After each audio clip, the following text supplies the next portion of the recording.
صوت إريتريا الديمقراطية، صوت ينادي بالحرية والعدالة والديمقراطية وسيادة القانون في إريتريا، يبث باللغتين العربية والتجرينية.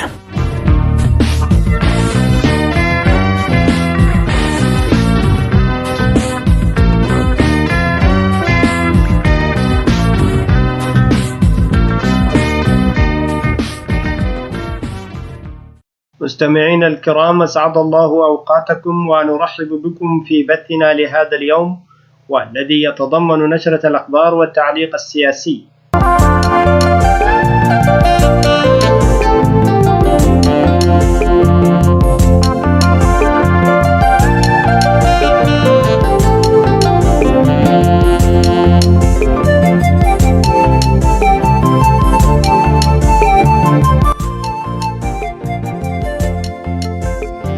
متابعي صوت إريتريا الديمقراطية، نجدد لكم التحية ونبدأ برنامجنا لهذا اليوم بنشرة الأخبار، وإليكم مقدمتها.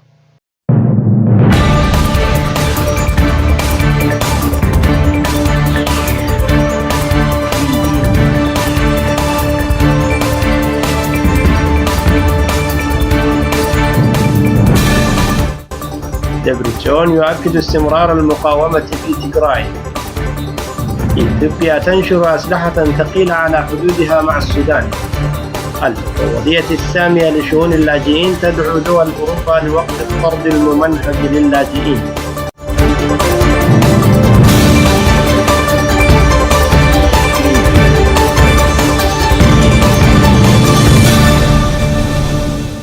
نقلت وكالة رويترز للأنباء بأن زعيم إقليم تيغراي السابق دبرتسون جبر ميكائيل يؤكد التزامه باستمرار المقاومة ضد الحكومة الإثيوبية، متهما قوات الحكومة الاتحادية وحلفائها بالاغتصاب والنهب، وذلك في رسالة صوتية تعد أول تصريح عام يصدر عنه منذ 11 من نوفمبر الماضي، مضيفا بأنهم منخرطون في مقاومة متواصلة ضد قوات الحكومة الإثيوبية.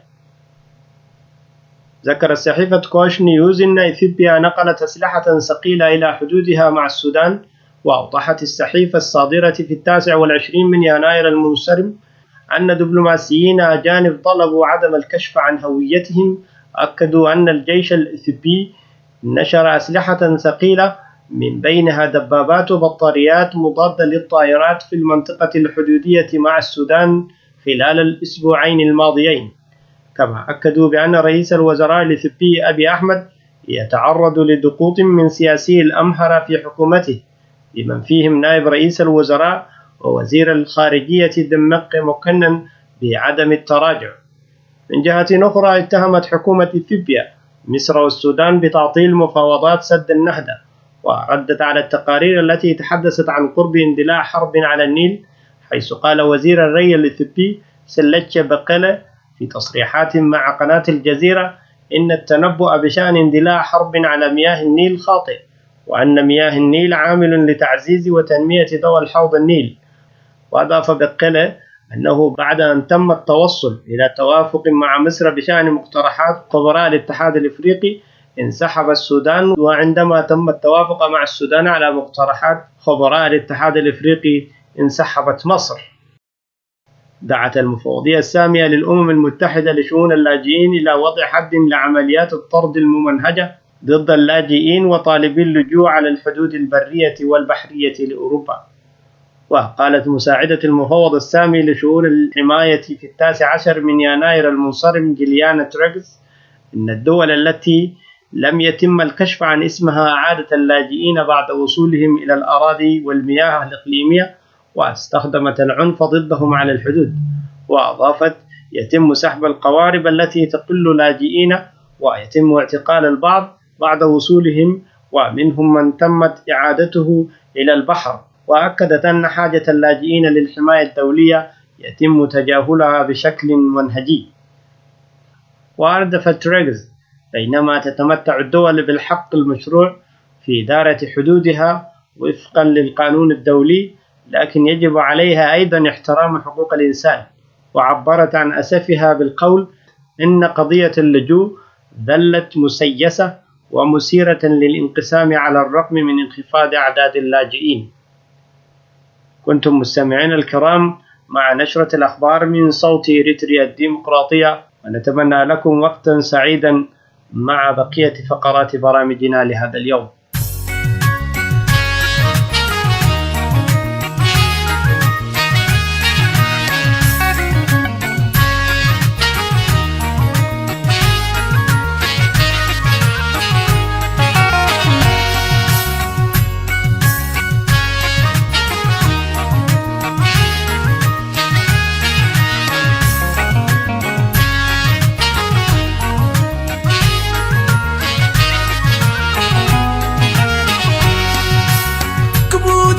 ميزانا من سنة تمن تدبي أكانا وارين حسال شاما أقرب بيا وأريما هقاين وساف فلال يتكل سوي تما كبود ميزانا من سنة تمن تدبي أكانا وارين حسال شاما أقرب بيا وأريما هقاين وساف فلال يتكل سوي تما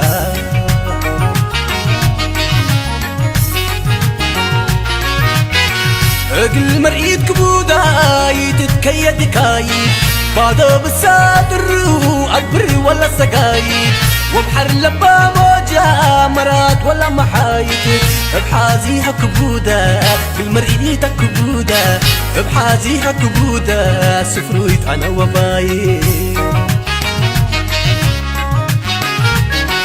حريت من سنادا كاريت تمنيت حلم سقيدا يا ماري مثل شويت كيم كل بويلة عبيتا كل من براسايم اتا تسارني اتا تداويني انا منك بايب يكون شيك وحكايب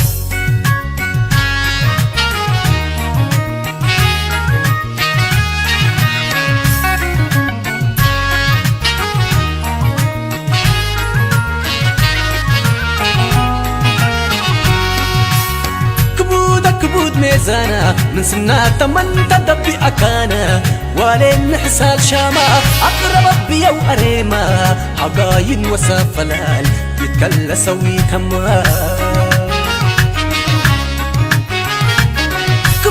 كبود ميزانا من سنة تمن تدبي أكانا ولين حسال شاما أقرب بيا وأريما حقاين وسافلال يتكل سوي تما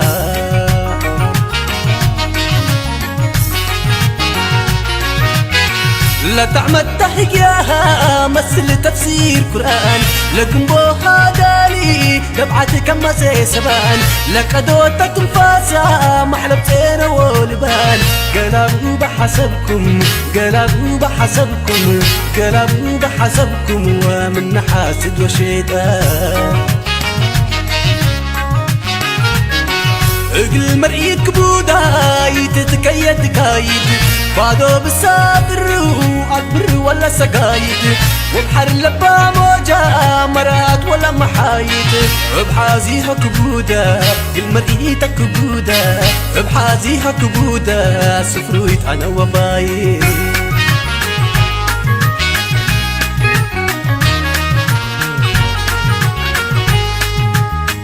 كبودة أسولة اقل مستدورة يهولا ما نحبورة سفلة لبولا كبودة أسولة اقل مستدورة يهولا ما نحبورة سفلة لبولا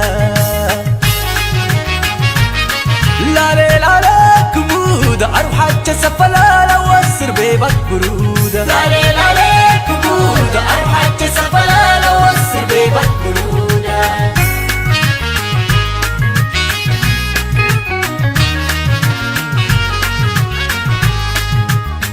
كبودة أسولة اقل مستدورة يهولا ما نحبورة سفلة لبولا كبودة أسولة اقل مستدورة يهولا ما نحبورة سفلة لبولا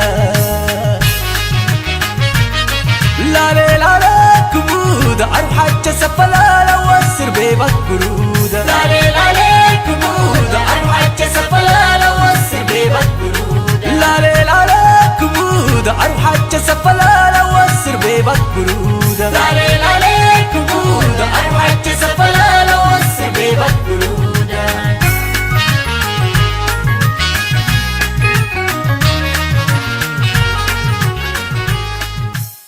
متابعينا الأفاضل، سلام الله عليكم مجددا ورحمة منه وبركاته.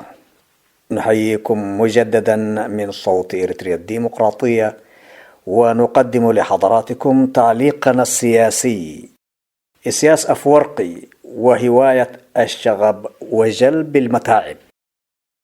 قبل حوالي أكثر من عام، في 8 أكتوبر 2019 تحديدا، أوردت مصادر جبهة الإنقاذ الوطني الإريترية خبرا مفاده أن مجموعة صومالية قوامها حوالي 500 فردا تتلقى تدريبا على أيدي قوات إريترية في منطقة قرقرة في الأراضي الإريترية.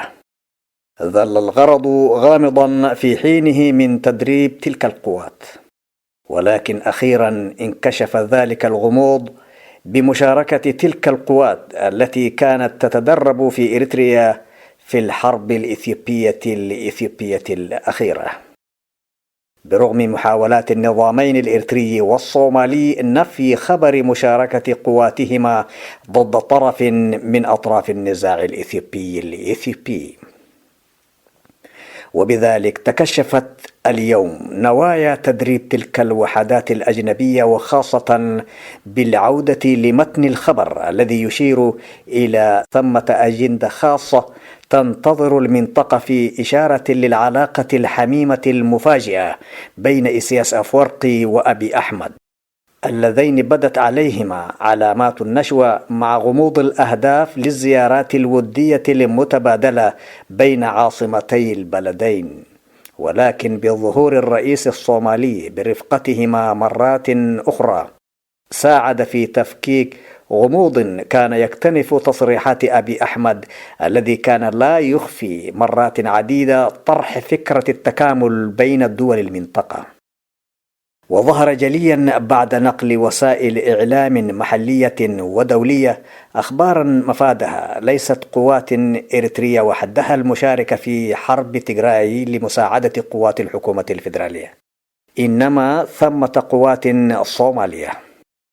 إذن لذر الرماد فقط كان إشراك دبريسين حاكم إقليم تيغراي المغدور في إحدى زيارات قادة الدول الثلاث الميدانية، حينما كانوا يجولون به أطراف حدود إقليمه مع إريتريا، وخداعه حتى لا يعلم بنوايا الرجلين، مضافا إليهما الرئيس الصومالي الذي كان على ما يبدو شريكا خفيا في مؤامرة استئصال حكومة إقليم تيغراي، ربما لاعتقادهم أن إقليم تيغراي سيكون عائقا وسيعرقل مشروع حلم قادة الدول الثلاث.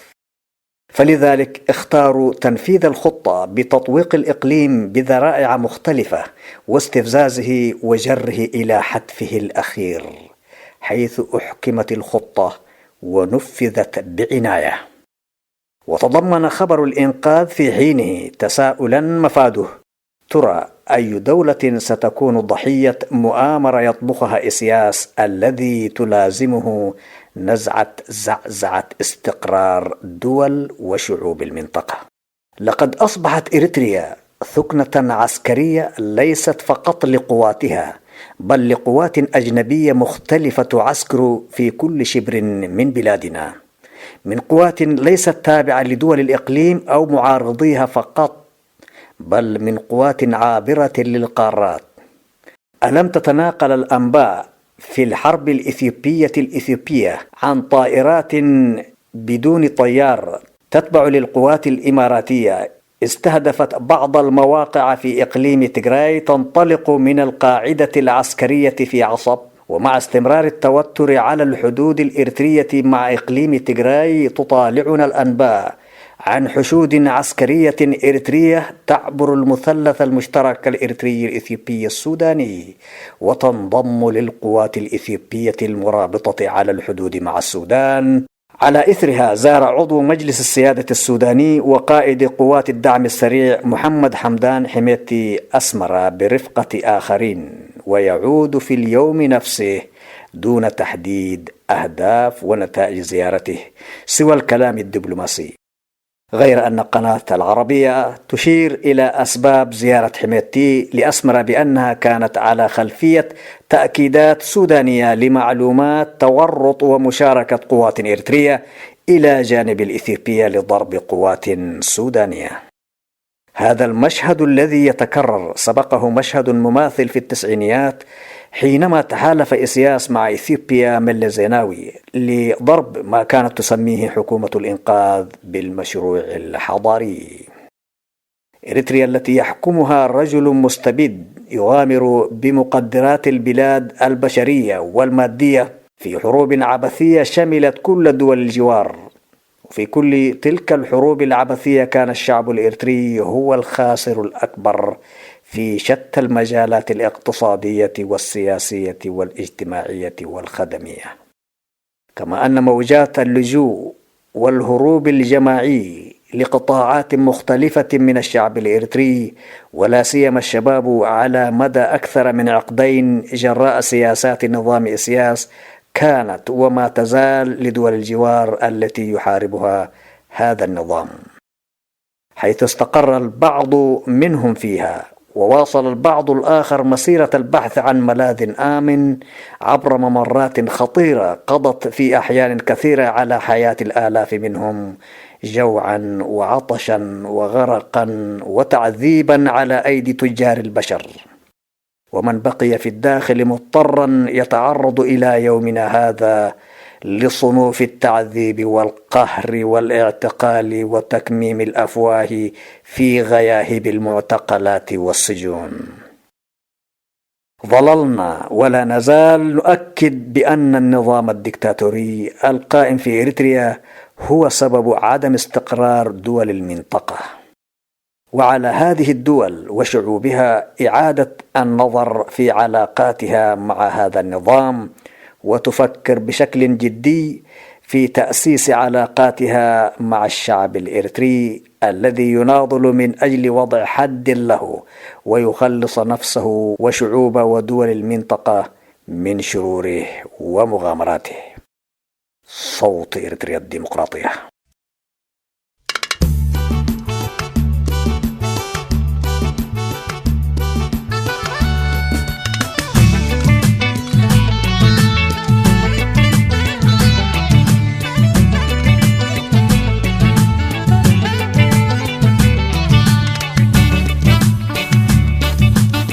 شو بليني بليني سدني بليني علمي بليني أتبال كرني شكوري. شو بليني سدني بليني علمي بليني أتبال كرني شكوري. أتعب بوي كرن جراب لنيتي شو كتب للبي شو تبي المساخي تايز فقرخي ولا زي فرمي عقدكم كل حسن لا لسني.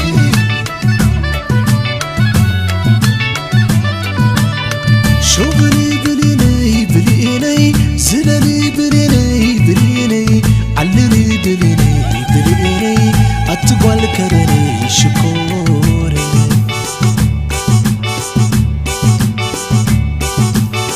أتقول بلينيتي سيدة فرق خوينا محادرنا. أتقول بلينيتي عادي زي نقبل انت أيو قدنا. أتقول بلينيتي سيدة فرق خوينا محادرنا. أتقول بلينيتي عادي زي نقبل انت أيو قدنا.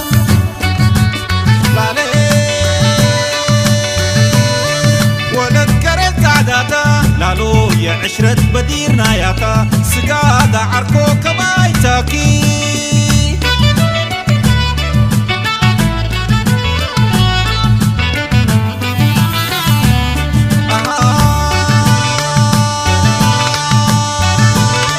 بنينا ورم الملي وليلة رقم سراء الدنين وليلة تعار وردري.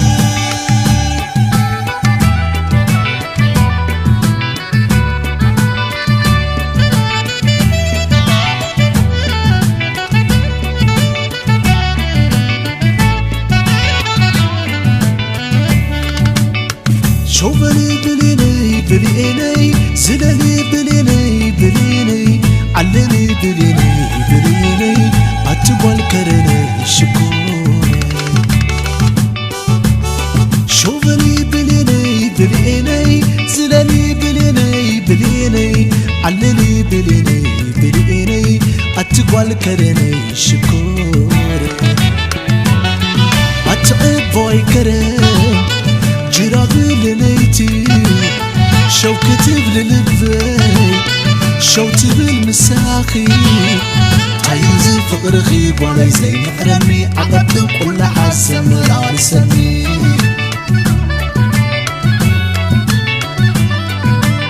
شوفني بليني بليني زلني بليني بليني علني بليني بليني أتقوى الكرني شكوري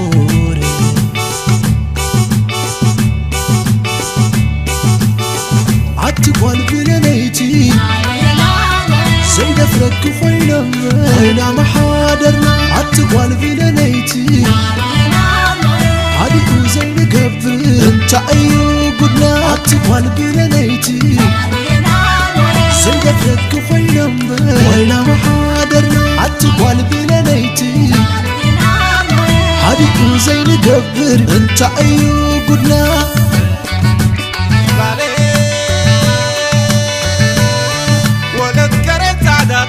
لالو يا عشرة بديرنا ياتا سقادة عركو كما يتاكي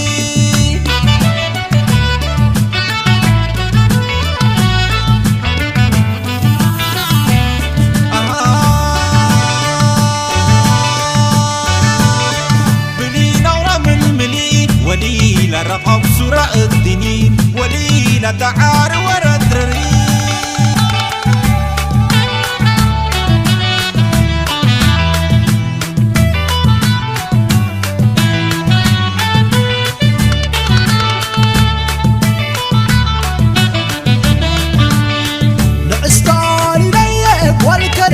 وأسلاب عليه شلاني مولي والبلينيك سغلاب بغلي كديا كديا عتبانا كديا الشيخنا بالكي البنت عاصبيو نعني أنا كون كون وانا كفور زدعيم الله رزم دنا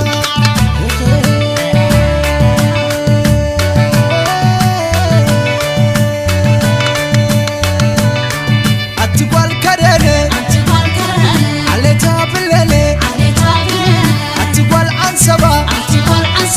ستة يا ما يتبع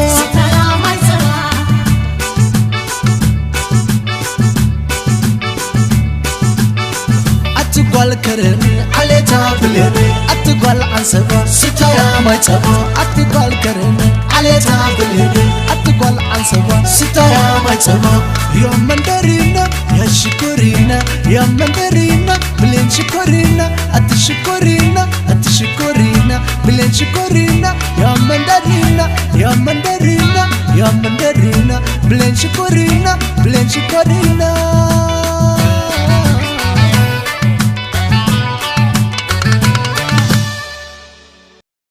متابعينا الأعزاء، هكذا نصل بكم إلى ختام فقرات برنامجنا لهذا اليوم. صوت إريتريا الديمقراطية.